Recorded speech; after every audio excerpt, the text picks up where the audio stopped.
उत्तर प्रदेश के एक छोटे से गांव में एक बहुत पुराना कुआं था जिसे लोग पैसी कुआं कहते थे। गांव वालों का कहना था कि उस कुएं में रात के समय अजीब आवाजें आती थीं। कोई कहता वहां आत्माएं रहती हैं तो कोई कहता कि वहां छुपा हुआ खजाना है। गांव के बच्चे शाम होते ही उस रास्ते से गुजरने से डरते थे। बुजुर्ग हमेशा कहते, सूरज ढलने के बाद उस कुएं के पास मत जाना।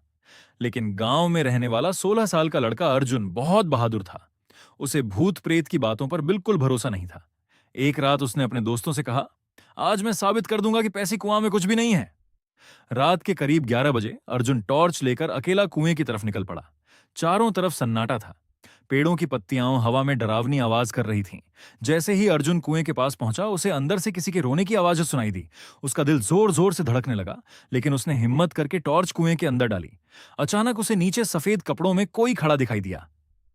अर्जुन डर के मारे पीछे हट गया। तभी कुएं से धीमी आवाज आई, मुझे बाहर निकालो। अर्जुन कांपने लगा। उसने गांव वालों की बातें याद की, लेकिन फिर भी हिम्मत करके रस्सी नीचे डाली।